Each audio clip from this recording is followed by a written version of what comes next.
G'day, welcome back. I'd especially like to welcome my new subscribers, and I hope you enjoy the content on my channel.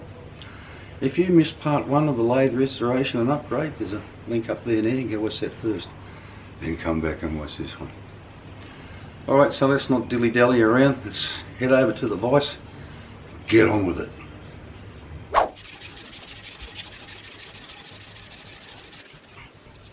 Well viewers, I don't have the patience of someone like Click Spring, and I started sanding this thing this morning, and I thought I'll be here for a month of Sundays trying to sand all those swirl marks out of there. So I've got it pretty smooth, and fits this damn thing pretty well now.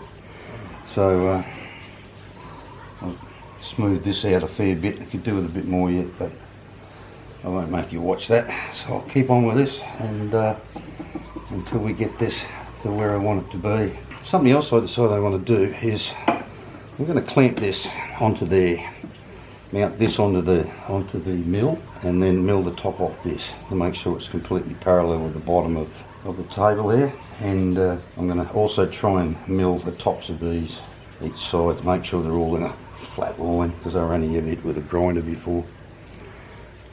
Alrighty, so while you weren't looking, I've repaired this one, welded that new piece in, tacked it all in, and bedded it into this, and that I've got a bit of oil in there, and that slides really nice. No, there's no play in it, it's just, that slides nice. So that's about as far as I'm prepared to go with those two. So it's over to the mill to machine the tops off these here. Alrighty, so this is not exactly the ideal setup. I've only got one bolt holding this down. There's no way of clamping this other end. I've stopped around for a while. They're trying to figure out how I could clamp it, but just got no way of doing it. So it'll just be a light cut up here until I know I've got rid of all the different heights and low spots and crap out of it, and then we'll see how we go. And then I might have to move it up, either move it all the way up to get to the other end, or flip the bloody thing around, one or the other. But anyway, once I get a height, I'll just leave the Z-axis set where it is and do both sides. This is a brand new cutter, so hopefully it'll just cut like butter.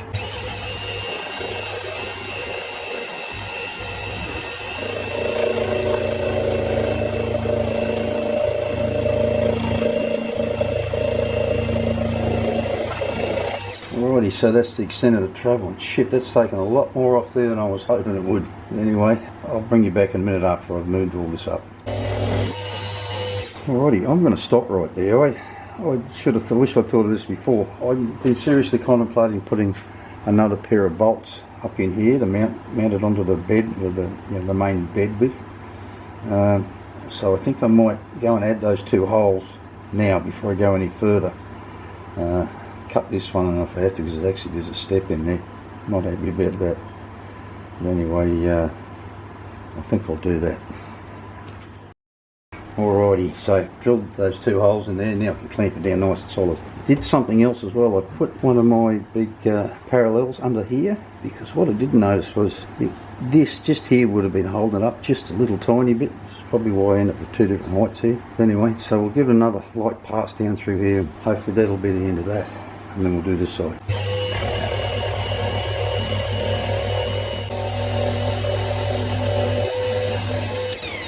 Well, looking at the finish I just got there, I should have used this cutter when I did the followers. It's actually bloody really nice. I sanded that to a mirror finish. I've just noticed another problem here. I'm going to have to modify this damn table. There are some things underneath that stop it getting its full travel, and I don't think I'm going to go cut the 250 millimeters I need to cut to make the dovetail. And that lump of steel is here. Showed it yesterday. Mind you, this is 300 long, got to cut 50 mil off it, but you know, there's the length of the travel there. That's a bummer. I'm going to have to try and figure that out somehow if I want to cut dovetails in this. Anyway, so yeah, it's pretty much got that step out of it. So I'll move this thing again and finish it off, but I won't bore you with it. I'll just show you when I'm done. Well, what a hassle that turned out to be. I was kind of forgetting about the fact that this table, and if you'd have watched the video where I installed it and I trimmed it up, it's got a banana bow in it. and so in the end I had to put these two shims under here, these two parallels, and then bolt it in the centre so I can get away from these two whoops, because I know the centre is relatively flat and towards the end it just whoops up either end. But now I've got them both pretty reasonable. Knocking the top off here had nothing to do with the Z-axis, more to do with trying to make my tailstock work properly, because I reckon it was never quite the same height, because in places it would be tight and other places would be loose, and some places would be right on centre, other places it wouldn't be, and so that's what this is about, trying to get that right. So now that I've got all this clamped on here, I'll actually have to refit it. What I want to do, I'll have to take the other mounting plate off the base that's still attached to it, bolt it to this, and I want to clamp them, put them on here and clamp them tight up against the rails, and then machine the tops off here, because I reckon this one, looking at that one before, I think it actually goes up, so it needs to be flattened off so it runs parallel with this. So I'll do that next. All these things that I couldn't do before I had the mill. Alrighty, so I'm really hoping this goes well. There's a few things that haven't been going my way this morning, but anyway.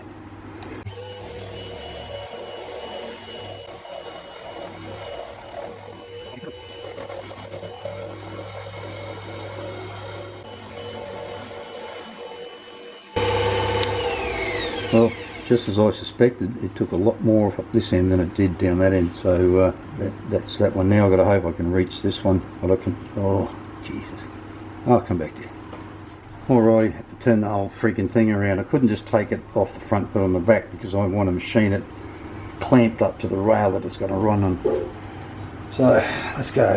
Nearly lunchtime and I'm eating once a day now, and I'm starting to get awfully hungry. Lunch is my one meal a day.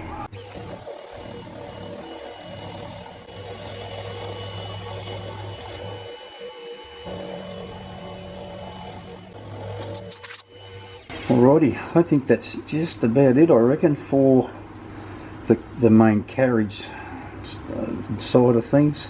So after this, I'll get all this fitted back up. No, I won't. I'm going to have lunch. I'll think about what I'm doing next. Well, viewers, I've hit a snag. Over lunch, I decided that maybe what I'd do up next was start to machine that long piece for the new cross slide. And I thought, no, I can't really do that until I modify this and put dovetails on this, so that I know what size to machine that to. And I had this piece of scrap that I thought, yep, I'll use them for the new sides here. But I've hit a bit of a snag. I thought this piece was plenty long enough to get enough out of, two pieces out of it, but it's not long enough at all. And the only other piece that's inch thick, and the other piece of inch I've got is this square bit I had before. It's not long enough either. So I think what I'll have to do is, I still got a lump of 1 inch plate, but I just I hate cutting bits off it with an angle grinder. But it looks like that's what I'm going to have to do, and to be honest with you, I couldn't be bothered doing it today, so I think I'll leave that for tomorrow. So that's it for today.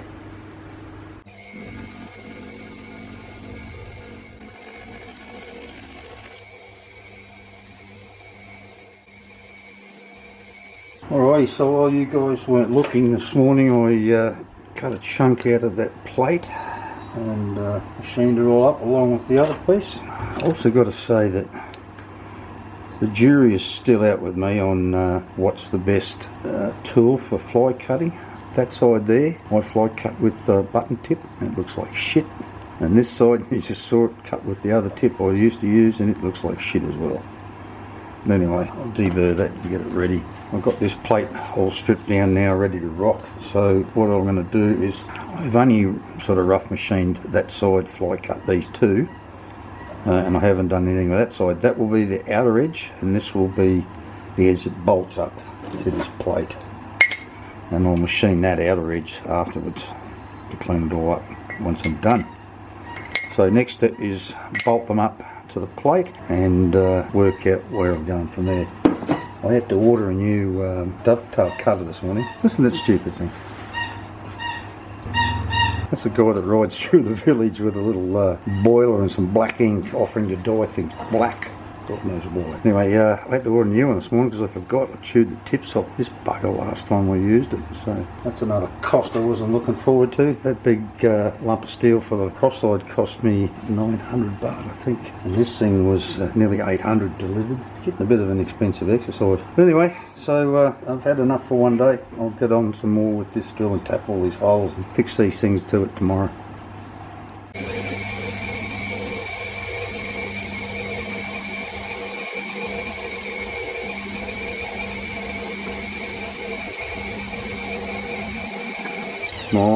My, will you have a look at that? Look at it. That, that's like a friggin' mirror, smooth as a baby's bum. A little bit of tearing just along this edge here. That is with a 0.8 radius tip, a Descar branded tip that I bought a long time ago. I've tried them before and they don't normally cut that well, but this is a piece of S50C, which is a medium carbon steel, so who knows. I don't know if you can see that well enough. Actually, I'll get that out because I'm going to have to turn it around anyway. I'll show you. I had a comment that one of the viewers uses those round tips, and but he uses the tips meant for aluminium. You see that. What I did was I got that 1000 grit diamond and I tried to, gave it a rub, try and sharpen it up a bit, but it was just awful, bloody awful. But I'm pleased with that. Shouldn't be doing this today. I got all that other bit ready to drill and tap. I've got them all drilled, but I'll be damned if I can find my 6mm tap. Been missing for now a couple of weeks, and I've cleaned up 2 or 3 times, and I don't know, can't find it. So I've ordered another one, and I'll have to wait. Hopefully we'll get it tomorrow. Well, the idiosyncrasies of this table are really starting to give me the shits. I spent a couple of hours on this, and no matter what I did, I couldn't get all the way up it and turn it around, just turn it into a complete mess. I've actually a little step there that I'm going to try and get rid of. This side finish is not great. And I've got about a 0.2 of a millimetre taper bloody thing. I'm not sure I'm going to get rid of that because I'm not going to spend any more time on it. Made a hell of a damn mess. I was throwing this steel wool everywhere. I've almost filled a plastic shopping bag full of it. I've taken. This is why I had a lot to take off this. But anyway, so now I'm going to try and figure out how I can clean up one side because this is too wide. I'm going to take a fair bit off one side of it. I just want to clean up this one side. I might just leave it alone and try and sand it clean. I've got some more of those funny, I don't know, pad things that I use to get rid of scale. So I might just clean it up with that and then sand it because I don't want to chasing my tail here. It's just driving me nuts. Anyway, I'm still waiting for that tap to arrive. It didn't get here. It's quick and it's coming in the mail, so who knows. Might get it today with a bit of luck. It's Monday now. Had yesterday off. Anyway, get on with it.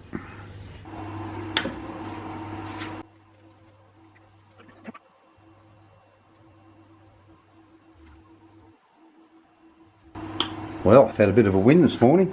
Stuffed around and had to reposition the mounting for the Y-axis DRO and get the die grinder out and grind some clearance down in the base for this damn thing and the bearings that sit behind it, the thrust bearings, and had to grind a bit off the bottom of the mounting plate for the motor up there. But now I have a full 255 millimetres of travel. It's actually not enough to do that damn piece for the cross slide, but maybe it is, maybe it isn't. But anyway, we'll see. So that's that done. And lo and behold, I found my 6mm tap. I went to tap a 5mm hole, and I grabbed the tap out of the 5mm slot in my little box I keep them in. I went, geez, that's too bloody big. What's going on there? Then I look at the side, it says M6. I go, yeah, weird, yes. Had it in the M5 slot. But anyway, that other one's not still here, and it's lunchtime again. So I'll have some lunch and I'll finish tapping the holes in another damn thing.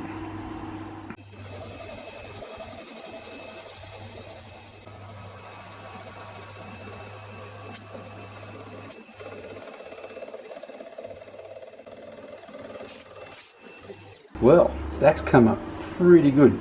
Forgot to mention in that last little bit that I found a few things that were wrong with the table. Gibbs needed adjusting a little bit. There was just a bit of movement in it, and also the housing up the other end up there, the 2 retaining bolts were loose, so that would have been allowed. I thought I saw it in the video once they was jumping like that, and that probably explains why. But there we go, but that's, you know, it still won't clear the end of this with that colour there, which is only 1/2 inch round. So when we come to do the dovetail, I do believe I'll be okay in that, as long as I can get to just past the centre of the cut of both ends, I should be okay, and I think I can. The other good news was, before I did this cut, I ran up and down here quite a few times with the dial gauge, and it was just a little bit high this end originally, not much, a bit 0.1 or something, so I just tapped that down a little bit. That's why I'll just take a light cut off here just to see how it goes, but I'm going to measure that now and just see how square it is. Once we get it out, it's a bit easier. The next thing I'm going to do is I'm going to set up my tilt vise in here again, because I don't want to flog the hell out of this like I did with the last one. So what I'm going to do is going to set up the tilt vise so that I can hold this at the right angle, and then use the roughing cutter to knock off nearly all of this. So all I got to do is put a couple of finish passes on it. Hopefully I'll get a better result and it won't make as much noise.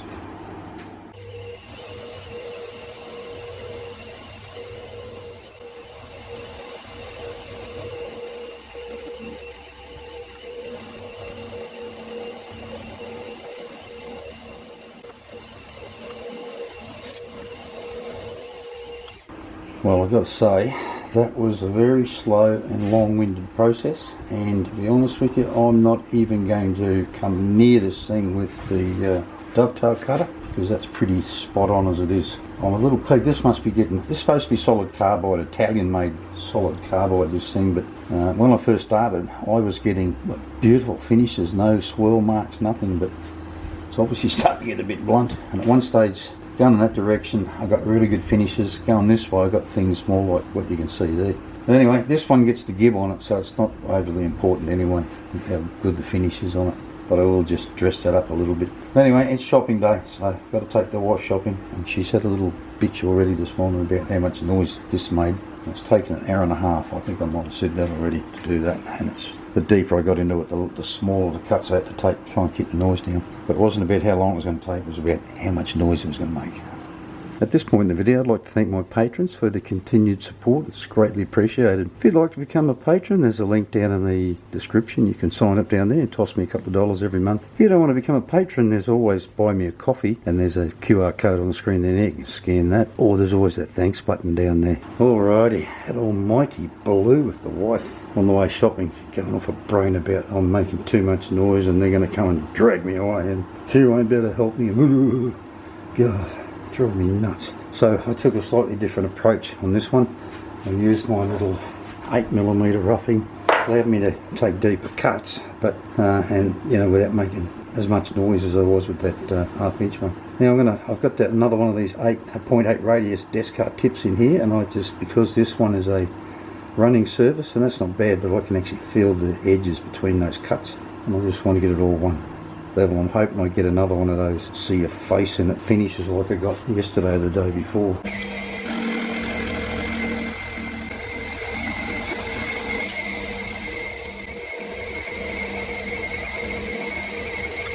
Well, I don't think I could be happier with that if I bloody tried. That's really nice, but I think I might just polish it up a bit with a bit of really fine wet and dry, and that'll be beautiful.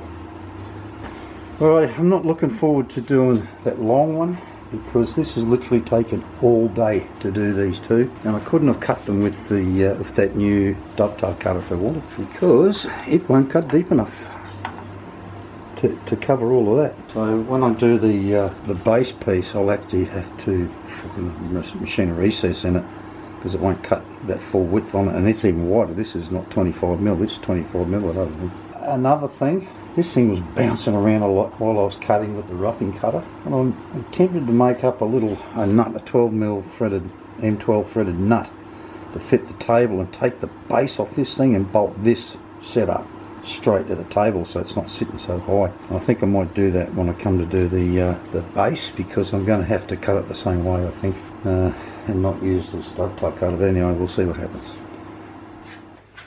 Alrighty. Speaking of immigration, I went over there this morning to get my stamp for the next 11 months. when you apply for a marriage extension, they give you a 30-day under consideration, and it's all sent off to Bangkok to get the damn things sorted out.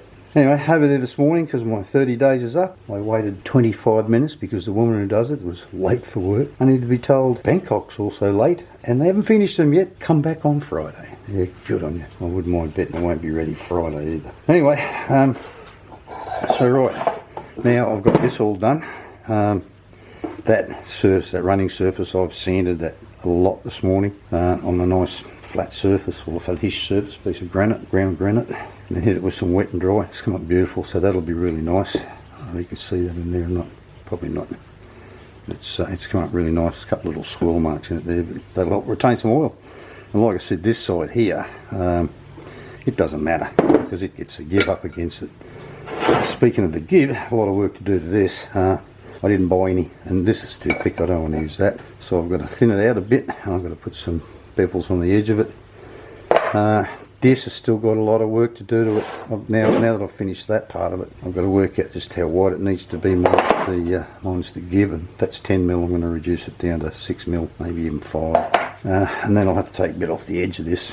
Like I said, I don't think I'll be able to machine these dovetails with the dovetail cutter. In fact, I might have to actually run over them lightly when I'm done, just to make sure they're completely parallel the way I'm going to do it. But this has a lot of work to be done yet. It's got to have a big slot cut in it, got to have some holes drilled in it, the dovetails cut on it. What else got to have done to it?